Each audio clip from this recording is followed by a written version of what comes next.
és una col·lecció, Món de paper, en la que estic treballant junt a la il·lustradora Empar Piera, i va per a xiquets que encara no saben llegir fins a xiquets de 6 anys. És a dir, és una col·lecció que té diversos nivells. Entonces hem creat una família multicultural, que és la família Gramola, és a dir, la mare és valenciana, el pare és del Senegal, i són dos germanets, Martina i Tonet, i cada personatge d'aquesta família va, d'alguna manera, és a dir, contant històries, que poden ser familiars o que poden ser fins i tot, com per exemple el matí de Martina. Què fa Martina des que s'alça fins que va a l'escoleta? O, per exemple, una visita que fa Tonet i el seu avi Pasqual a la ciutat de Sagunt, i va contant tot el que va veient i això. És a dir, és d'alguna manera per acompanyar en les primeres lletres als xiquets. Ho fem en vers, és a dir, quan més baixes el nivell, ho fem en aparellament. Si ja pugem el nivell, ho fem en quartetes, és a dir, anem jugant sempre en això, i sobretot el fem en vers rimat i mètric, perquè als xiquets es queda molt com una cançoneta. És a dir, és per acompanyar els nous lectors, que són molt importants en el futur.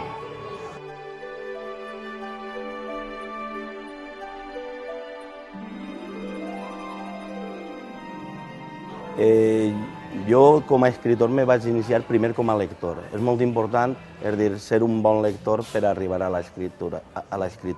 Jo vaig començar com a lector molt jovenet, vaig començar en un tipus de literatura que era la literatura de quiosc, és a dir, en uns llibres que tenia mon pare del Coyote, però després me vaig anar posant, vaig entrar en els russos, en la tradició russa, en la tradició espanyola, i vaig continuar llegint, però n'hi hagué un moment que n'hi ha aquesta frontera que hi ha entre el lector i l'autor la vaig voler traspassar, vaig començar primer fent poemes, encara que el primer que publicaria seria una novel·la, després he anat també fent contes i darrerament estic fent molt d'article d'allò de columna, la columna en els periòdics, no?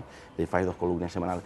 D'alguna manera, exceptuant el teatre i alguna cosa he fet, he tocat quasi tots els pals dels gèneres literaris. He fet contes, és a dir, fa molt poc presentava Els somriures de la pena, que és un recull de contes, que avui llegiré així en la fira. És a dir, tinc novel·les publicades, tinc llibres de poemes publicats i pròximament igual publicar algun recull dels millors articles que hagi publicat. És a dir, que en aquest sentit, a mi el que m'agrada és el fet d'escriure. Una cosa que te dona el pas del temps, a banda de pèls blancs en la barba i en el cap, és l'ofici, el que aprens l'ofici, el que abans, el que te costava molt, com m'has reescrit molt, perquè això és un altre ofici. Està el d'escriptor i el de reescriptor. A mi m'agrada molt ser reescriptor, reescriure'm a mi mateixa, no? Però això te va dotant d'un ofici que en un moment determinat, qualsevol tema, el pots desenvolupar. Sobre els premis literaris, en aquest país, dir que tens premis literaris, tot el món, sobretot que publica poesia, té un premi literari, perquè si no concurses no publiques. És a dir, jo tinc diversos premis literaris. En literatura infantil tinc 2 vegades el Premi Samaruc que atorga l'Associació de Bibliotecaris Valencians, als millors llibres infantils d'autor valencià de l'any.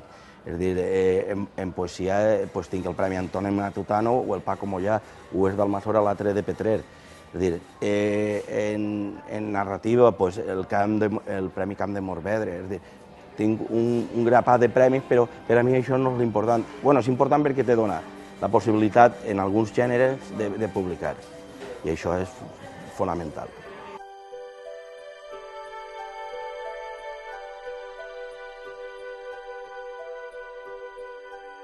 Segons en quin gènere, perquè jo soc un lector d'aquells que ho llis tot. És a dir, però per exemple, en poesia podríem estar parlant de Vicent Andrés Tellers, de Miquel Martí i Pol, o d'alguns títols de la generació valenciana dels 70, per exemple, Joan Navarro, Salvador Jaffer, és a dir, són autors que a mi m'han interessat molt, i de la generació més pròxima a la meva, per exemple, Ramon Guillem. És a dir, qualsevol títol d'aquests autors m'han influenciat d'una manera o altra, o per almenys m'han fet gaudir del gust per la poesia.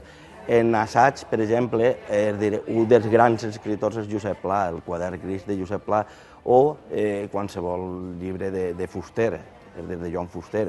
De novel·les podem estar parlant d'algunes de Joan Francesc Mira, de Josep Lozano, i d'autors d'ara que són coetanis meus, fins i tot de la mateixa generació, que m'interessen molt, com és Vicent Tussó, com és Francesc Gispert, Silvestre Vilaplana, Joan Garí, Pasqual Mas, són autors que a mi m'interessen i els segueix.